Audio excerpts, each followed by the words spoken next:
तो उसका मतलब ये नहीं कि इसमें बुद्धि कम है, ब्रेन उतना ही है, उतनी ब्रिलियंट है ये। हम वो विषय के साथ तालमेल नहीं बन रहा बस इसका, वो विषय के साथ तालमेल बन जाएगा तो ये अच्छा करने लगे। क्योंकि हर विषय, हर जैसे देखिए मैं अध्यात्म में जो कर रहा हूं मुझे उससे सेटिस्फेक्शन सबसे ज्यादा आया।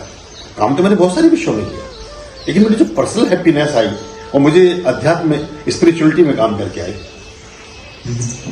मैंने बहुत सारे विषयों में काम किया और अच्छा टॉप पोजीशन में किया उनमें भी, लेकिन वहां में टॉप अपने करियर वाइज था, अपने प्रोफेशन को लेकर के मैं टॉप था। मैं अपने बॉडी माइंड सोल के लेवल पर सेटिस्फेक्शन अनुभव नहीं कर रहा था, वो यहां आया।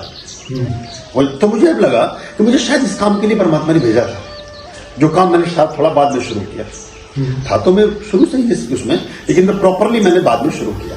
अगर ये मैंने और बचपन से शुरू किया होता तो बस दोनों एस्पेक्ट हैं। खैर अब वो उन विषयों ने भी मुझे समझने में मदद दी, दुनियादारी को, बाकी चीजों को। एकदम से आ जाता तो शायद इतने बेहतर ढंग से इन विषयों को ना कर पाता। तो सब चीजें मैं नर्चर करती हूँ।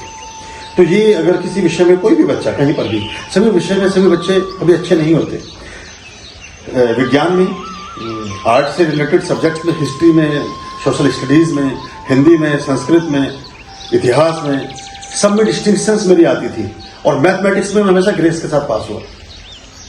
अपनी बताता हूँ, मेरे सर टीचर्स बड़े परेशान होते थे कि ये तुम्हारी क्या है, शीट है ये, इसमें सब में 90 अबव है और उसमें 40 नंबर है बस।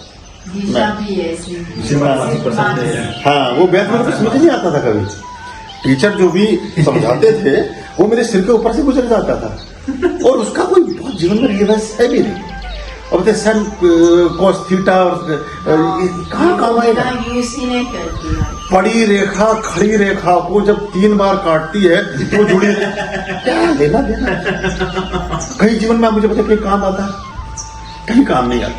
सिर्फ लॉजिक, जीवन में लॉजिक जैसे यूज करके काम। अब देखिए गिनती तो जानवर भी कर लेते हैं। एक बत्तख है, उसके 10 बच्चे हैं, 10 में से 9 बच्चे अगर पानी में हैं और एक नहीं निकला तो वो वहीं किनारे बैठी रहेगी। उसने कौन सी मैथमेटिक्स की क्लास सीखी, वो कौन सी यूनिवर्सिटी में डिग्री लेके आई है कि कैलकुलेशन करे। उसने कैलकुलेशन तो बाई बर्थ में आता है। किसी दाने में अनार के उसमें अगर 50 बीज लगे हैं तो कौवा 50 ही खाएगा। जब उसमें से 50 के 50 दाने खत्म हो गए तो उड़ जाएगा। उसे दिख रहा है कि इसमें दाना नहीं बचा। इतनी काउंटिंग तो उसको भी आती है, पक्षी को भी आती है, आदमी को भी आती है। लेकिन अब अपने अपने विषय हैं, हालांकि मैथ में और ऐसी चीजों में पैसा ज्यादा है, क्योंकि मैथ मतलब गणना मतलब मनी की गिनती, तो लोगों को उसमें रुचि ज्यादा हो जाती है। लेकिन मैथमेटिशियंस ने, पॉलिटिशियंस ने, साइंटिस्ट ने, अल्फ्रेड नोबेल के नाम पे नोबेल पुरस्कार शुरू हुआ और अल्फ्रेड नोबेल ने डायनामाइट का आविष्कार किया और पुरस्कार शांति का दिया जाता है।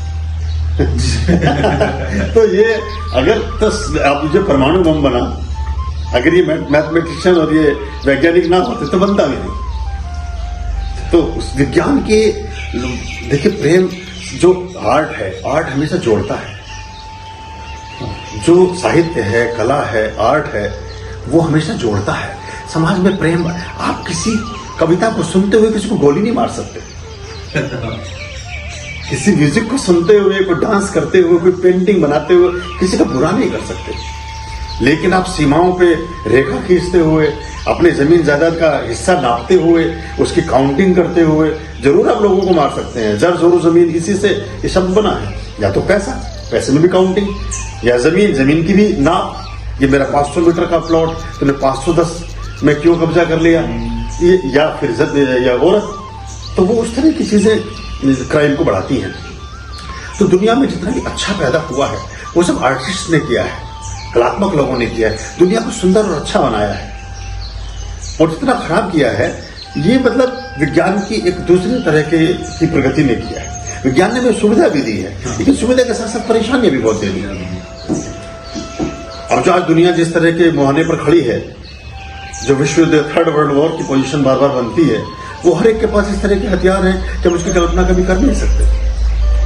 और जो ये परमाणु बम है, अगर ये एटॉमिक एनर्जी यूज हो गई तो हम सोच भी नहीं सकते कि कितना कुछ खराब हो सकता है। दुनिया में कितना कुछ खराब हो सकता है। बैठे बैठे लोग राख हो जाएंगे। आधे घंटे में आदमी जहाँ बैठा है वहां से उसकी राख की छोटी सी पोटली पड़ी मिलेगी, आपको एक मुट्ठी राख पड़ी मिलेगी, बस खत्म हो जाएगा, खत्म हो जाएंगे। और फिर अभी सारे ये पेड़ पौधे सब भस्मीभूत तो सब खत्म हो जाएंगे। जब पेड़ पौधे खत्म हो जाएंगे तो एक हफ्ते भर में जो लोग बचेंगे वो सब विक्षिप्त होंगे, बीमार होंगे। जैसे दुनिया में ऐसा मानिए कि 1 करोड़ लोग हैं, हम 1 करोड़ लोगों के ऊपर को परमाणु बम का प्रयोग करते हैं, तो उस 1 करोड़ लोगों में 50 करोड़ मतलब 50%, 50 लाख लोग तो तभी मर जाएंगे। तो 50 लाख बचेंगे वो किसी काम के नहीं होंगे, किसी को दिखेगा नहीं, किसी को स्मेल नहीं आएगी, किसी को के हाथ नहीं काम करेंगे, कोई चल नहीं पाएगा, कोई कुछ खा नहीं पाएगा, मतलब ये सब प्रॉब्लम हो जाती है। और फिर अनदर लगभग 50 सालों तक वो जितने बच्चे जन्म लेंगे सब अपंग होंगे, हैंडीकैप्ट होंगे, सब कुछ खराब, रेडियो एक्टिविटी सब खत्म हो जाएगी, रेडियोधर्मी किरणें जो है समाप्त कर देंगी। जैसे हिरोशिमा और नागासाकी में आज भी अपंग बच्चे पैदा होते हैं, जबकि 1942 में वहां बम फेंका गया। आर्याम अभया